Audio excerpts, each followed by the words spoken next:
Hello dear student, welcome to summer पढ़ाई पहल।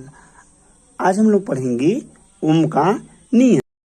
हम जानते हैं जब किसी चालक के सिरों के बीच विभवांतर स्थापित किया जाता है तो चालक में एक धारा प्रवाहित हो जाती है। तो 1826 ईस्वी में जर्मन वैज्ञानिक जॉर्ज साइमन ओम ने जब चालक की भौतिक अवस्थाओं को स्थिर रखते हुए चालक के सिरों के बीच विभवांतर स्थापित किया तो उन्होंने देखा कि जिस अनुपात में विद्युत विभवांतर का मान बढ़ता अथवा घटता है उसी अनुपात में विद्युत धारा का मान भी बढ़ता अथवा घटता है। तो इस आधार पर उन्होंने विद्युत विभवांतर V और विद्युत धारा I के बीच एक संबंध दिया जिसे हम ओम के नियम के नाम से जानते हैं।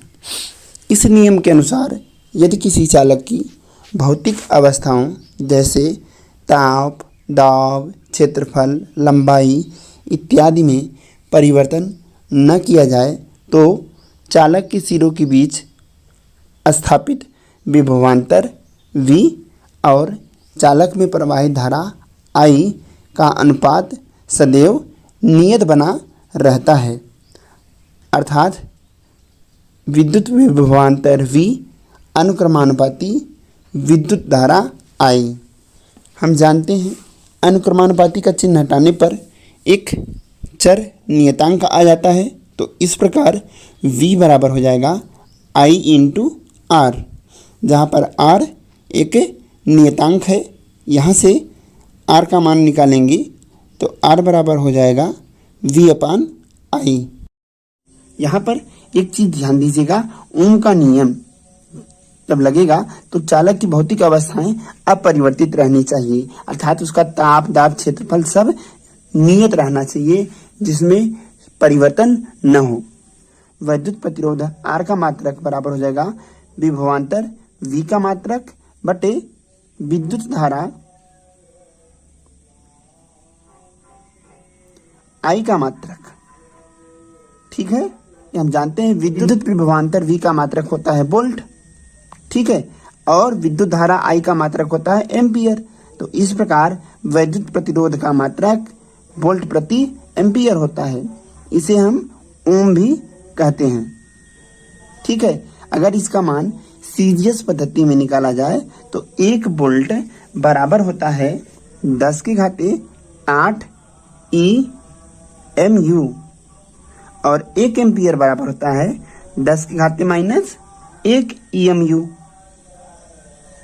ठीक है, तो अगर इसको मिलाया जाए तो ये हो जाएगा 10⁻⁻1 ऊपर जाएगा +1 हो जाएगा, तो 8 और 1 9 हो जाएगा। तो इस प्रकार ये हो जाएगा 10⁹ EMU। ठीक है, इसका बीमी सूत्र निकालना ये आप लोग स्वयं से निकाल लीजिएगा, वैसे मैं बोल दे रहा हूँ। इसका बीमी सूत्र होता है mL⁻2 T⁻³ A⁻²। विद्युत प्रतिरोध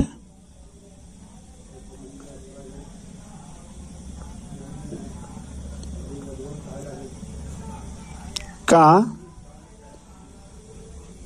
विमीय सूत्र, इसको आप लोग देखिए यहाँ पर V का बीमी सूत्र और I का बीमी सूत्र रख के सॉल्व कर लीजिएगा। तो विद्युत प्रतिरोध का बीमी सूत्र बराबर होता है mL⁻2 T⁻³ A⁻²। ये विद्युत प्रतिरोध का बीमी सूत्र है। तो यहाँ पे ध्यान दीजिएगा, इसको बड़े ब्रैकेट में दिखाते हैं, ये तो आप लोग जानते ही हैं। अब हम बात करेंगे VI ग्राफ के बारे में। तो हेडिंग लगाएंगे VI अभिलक्षण।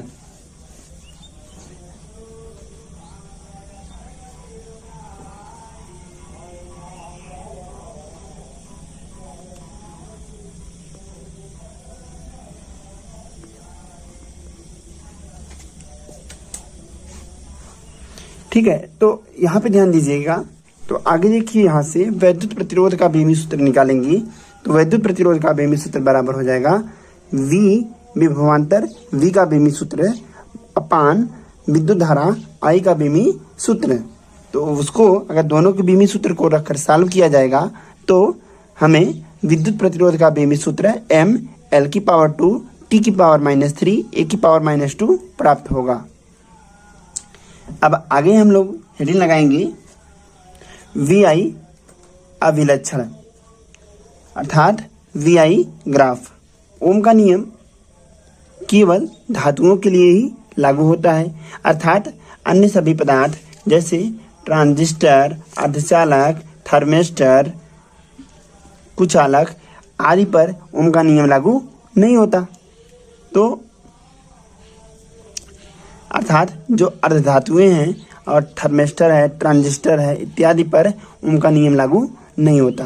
तो यहाँ पर एक महत्वपूर्ण जानकारी है कि ओम का नियम केवल धातु चालकों के लिए ही सत्य है। डियर स्टूडेंट, इसमें भी एक अपवाद है कि सभी धातु चालकें ओम के नियम का पालन नहीं करते। तो वे धातु चालकें जो ओम के नियमों का पालन करते हैं उन्हें हम ओमी चालक कहते हैं। और जैसे तांबे का तार, टंगस्टन का तार, पारा इत्यादि। और नंबर 2 हमारे वे चालक पदार्थ होंगे जो ओम के नियम का पालन नहीं करते। तो यहाँ पर हमें नंबर 2 में हेडिंग में लिखेंगे अनोमीय चालक, अर्थात वे चालक जो ओम के नियमों का पालन नहीं कर रहे हैं अनोमी चालक कहलाते हैं।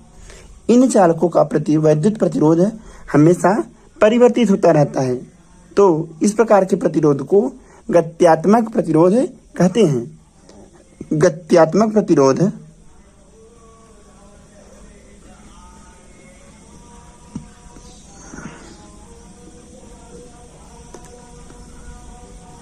R बराबर होता है ΔV/ΔI। तो अनोमी चालक के जो उदाहरण हैं वह थर्मिस्टर है, ट्रांजिस्टर, संधि डायोड, टार्च का बल्ब इत्यादि। क्लियर है? आई होप आपको ये समझ में आया होगा। ठीक है, तो अभी तक हमने जान लिया कि किसी चालक के सिरों के बीच स्थापित विभवांतर V और उसमें प्रवाहित धारा I का अनुपात एक नियतांक होता है जिसे हम R से व्यक्त करते हैं। इस R को चालक का वैद्युत प्रतिरोध कहते हैं। तो परंतु ये तो इसकी परिभाषा नहीं हुई। तो अब हम जानेंगे इसकी परिभाषा क्या है और इसका प्रयोग क्या है। तो और ये दिखता कैसा है, काला है या गोरा है। तो इसको जानने के लिए देखिए चित्र में, आप यहाँ पर स्क्रीन पे दिए गए चित्र में देखिए कि यह रेजिस्टेंस होता कैसा है। स्क्रीन पर जो चित्र आपको दिख रहा है ये वैद्युत प्रतिरोध है, जिसको आप अपने टेलीविजन और छोटे मोटे यंत्रों में देख सकते हैं। तो इसका प्रयोग क्या होता है, कहाँ पर इसका प्रयोग करते हैं, ये जानना भी जरूरी है। और इसकी परिभाषा भी क्या होती है। तो देखिए, जब किसी चालक में उच्च धारा प्रवाहित हो रही है और हम चाहते हैं कि हमारे पास जो विद्युत यंत्र है उसमें एक निश्चित धारा ही प्रवाहित हो, तो उस स्थान पर हम वैद्युत प्रतिरोध को जोड़ देते हैं, जिससे अब हमारे विद्युत यंत्र में एक निश्चित धारा प्रवाहित होती है और हमारे ट्रांजिस्टर जल्दी से खराब नहीं होते। तो अगर इस जानकारी के आधार पर हम विद्युत प्रतिरोध की परिभाषा निकालें तो विद्युत प्रतिरोध किसी पदार्थ का वह गुण या एक युक्ति है जो चालक के मार्ग में बाधा उत्पन्न करता है या चालक में प्रवाहित विद्युत धारा का विरोध करता है। तो अगली हेडिंग है वैद्युत प्रतिरोध। किसी पदार्थ का वह गुण जो चालक में प्रवाहित धारा का विरोध करता है वैद्युत प्रतिरोध कहलाता है। वैद्युत प्रतिरोध R बराबर होता है V/I। तो यहाँ से भी हम वैद्युत प्रतिरोध का मात्रक निकालेंगे तो वैद्युत प्रतिरोध R का मात्रक बराबर हो जाएगा विभवांतर V का मात्रक बटा वैद्युत धारा I का मात्रक। तो इस प्रकार वैद्युत प्रतिरोध R का मात्रक वोल्ट प्रति एम्पियर या ओम होगा। तो 1 ओम बराबर होता है 1 वोल्ट बटा 1 एम्पियर। यदि इसे सीजीएस पद्धति में चेंज करेंगे तो 1 ओम बराबर हो जाएगा 10⁹ EMU। इसका बीमी सूत्र M L⁻², T⁻³ A⁻² होता है। आगे रहेगा अगली हेडिंग, चालक की प्रतिरोध पर निर्भरता। तो यहाँ पे देखिए डियर स्टूडेंट, यदि हम किसी चालक तार की लंबाई को बढ़ाएंगे तो उसका वैद्युत प्रतिरोध बढ़ेगा, अर्थात तार की लंबाई को बढ़ाने पर वैद्युत प्रतिरोध का मान बढ़ता है। वहीं तार की मोटाई को अर्थात क्षेत्रफल को बढ़ाने पर वैद्युत प्रतिरोध का मान घटता है। तो यदि इन दोनों संबंधों को कंबाइंड किया जाए तो R अनुक्रमानुपाती L/A। अगर इसे अनुक्रमानुपाती का चिन्ह हटाएंगे तो यहाँ पर एक नियतांक लेंगे, तो इस प्रकार R बराबर हो जाएगा ρL/A, जहाँ ρ एक नियतांक है जिसे चालक की प्रतिरोधकता या विशिष्ट प्रतिरोध कहते हैं। ρ बराबर होता है RA/L। यहाँ से यदि R का वैल्यू रख दिया जाए तो हम जानते हैं R बराबर होता है mL/ne² A इंटू टाउ। पूरे के गुणे में हो जाएगा A/L। तो यहाँ L से L और A से A कैंसिल हो जाएगा, तो यहाँ पर केवल बचेगा हमारे पास ρ बराबर m/ne² इंटू टाउ, जहाँ यदि वैद्युत प्रतिरोधकता को E के रूप में यानी विद्युत क्षेत्र के रूप में परिभाषित करना चाहें तो हम जानते हैं वैद्युत प्रतिरोधकता ρ बराबर होता है E/J। इस प्रकार इसका मात्रक हो जाएगा ओम मीटर। अब किसी कुचालक पदार्थ की जो प्रतिरोधकता होती है वह अनंत होती है, वहीं किसी शुद्ध चालक की प्रतिरोधकता 0 होती है। धातु ऊष्मा के अच्छे चालक होते हैं, जबकि विद्युत धारा के दुर्बल या बुरे कुचालक होते हैं। चांदी की प्रतिरोधकता न्यूनतम होती है, जिसका मान 1.6 × 10⁻⁸ ओम मीटर होता है। वहीं फ्यूज्ड क्वार्टज की प्रतिरोधकता अधिकतम होती है, जिसका मान 10⁻16 ओम मीटर होता है। तो इस प्रकार यदि कुचालक, मिश्र धातु चालक और अर्धचालक की चालकता को घटते हुए क्रम में लिखा जाए तो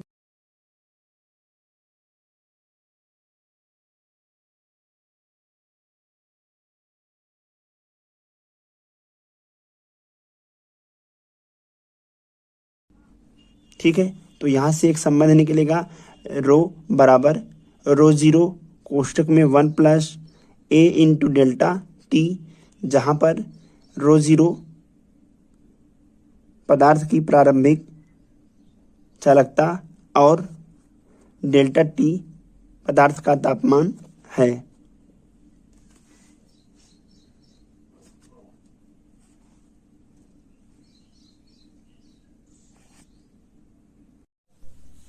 hello dear student, welcome back. आज हम लोग पढ़ेंगे अध्याय 3 का टॉपिक गतिशीलता, क्लास 12 फिजिक्स चैप्टर 3 का टॉपिक गतिशीलता। तो देखिए गतिशीलता क्या है। एकांक विद्युत क्षेत्र में इलेक्ट्रॉनों के अनुगमन वेग को इलेक्ट्रॉन की गतिशीलता कहते हैं। एक बार फिर से, एकांक विद्युत क्षेत्र में उत्पन्न अनुगमन वेग को इलेक्ट्रॉन की गतिशीलता कहते हैं।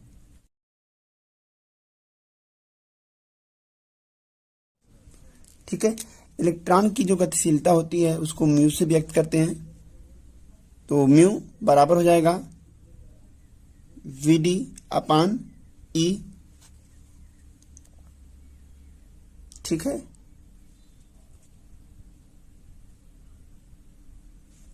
यहां से वी डी का वैल्यू रख देंगे और हम जानते हैं वी डी बराबर होता है ई small T into tau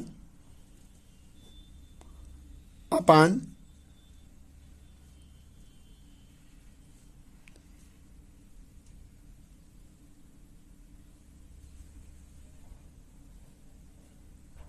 M E.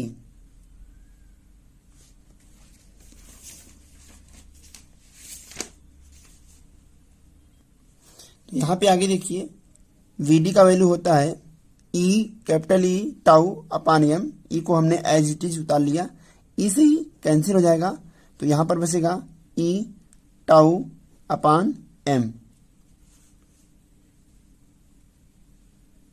तो अगर हम इलेक्ट्रॉनों के लिए बात करें, यहां लिखेंगे यह सदैव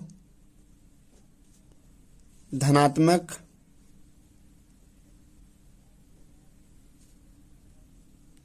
होता है। ठीक है, यानी इलेक्ट्रॉनों का जो अनुगमन, इलेक्ट्रॉनों की जो गतिशीलता होती है वह हमेशा धनात्मक होती है। तो अगर मैं यहां पे बात करूं इलेक्ट्रॉनों के लिए, तो इलेक्ट्रॉनों के लिए गतिशीलता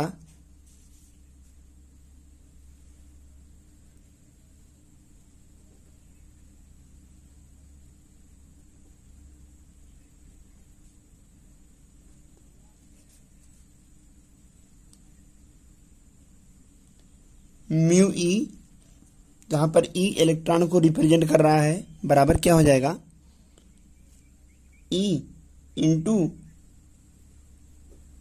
टाउ ई अपान यम ई, जहां पर टाउ ई इलेक्ट्रॉन का विश्रांति काल और एम ई इलेक्ट्रॉन का द्रव्यमान है। इसीलिए यदि हम कोटरों या होलों के लिए बात करें,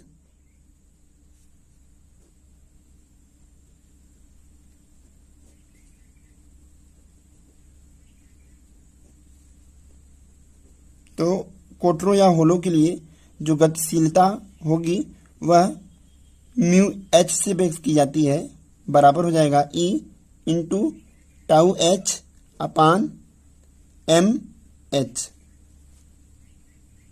ऐसा इसलिए होता है क्योंकि कोटर की तुलना में इलेक्ट्रॉन का जो द्रव्यमान होता है वह बहुत अधिक होता है।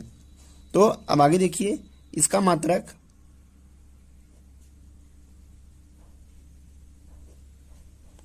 मीटर स्क्वायर प्रति वोल्ट सेकेंड, या इसको और चेंज करना चाहें तो लिख सकते हैं मीटर कूलाम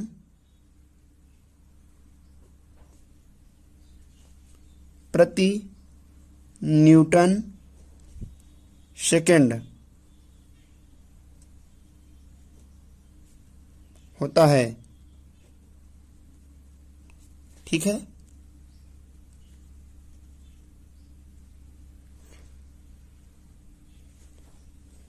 आगे देखिएगा इसका बीमी सूत्र। अब इसका बीमी सूत्र निकाला भी जा सकता है, मैं यहां पर डायरेक्ट लिख रहा हूं। डियर स्टूडेंट, आप इसका बीमी सूत्र यहां से दिए गए सूत्र की सहायता से निकाल सकते हैं। तो गतिशीलता का बीमी सूत्र बराबर हो जाएगा अनुगमन वेग का बीमी सूत्र बटा विद्युत क्षेत्र का बीमी सूत्र। ये रख के आप सॉल्व करेंगे तो इसका बीमी सूत्र आएगा m की पावर -1 l की पावर 0 t की पावर 2 a की पावर 1 होता है।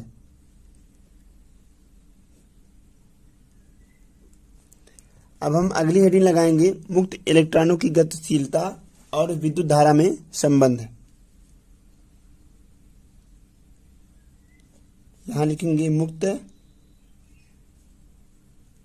इलेक्ट्रॉनों की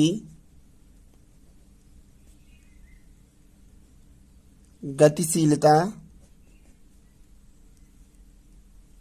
तथा विद्युत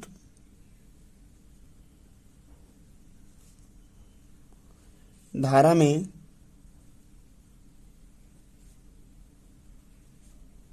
संबंध।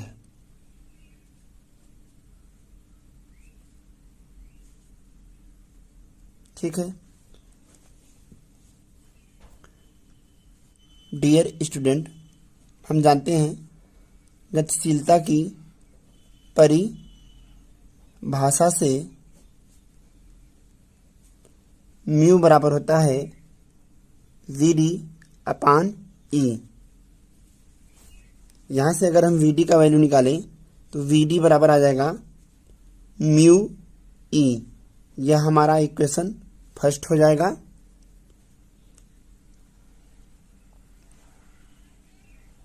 यहाँ लिखेंगे, परंतु देखिए वी डी का जो वैल्यू होता है उसको पीछे निकाला गया है। वी डी बराबर होता है आई अपान एन ई ए। तो इन दोनों अगर समीकरणों की तुलना किया जाएगा तो यू म्यू ई बराबर प्राप्त हो जाएगा आई अपान एन ई ए। यहाँ से यदि आई का वैल्यू निकाला जाए तो आई बराबर हमें प्राप्त हो जाएगा। आगे देखिए दूसरे पेज पे करते हैं।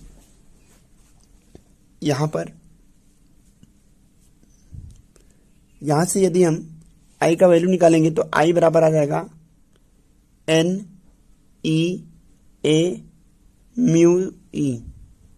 ठीक है।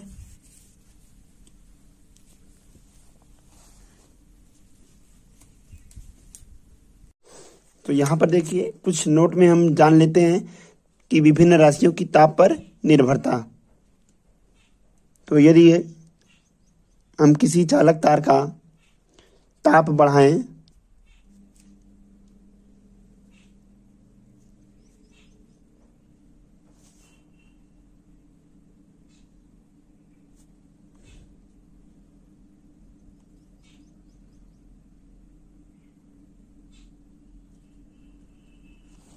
तो उसके प्रति इकांक आयतन में इलेक्ट्रॉनों की संख्या का मान बढ़ जाता है, जिससे उसका विश्रांति काल घट जाता है।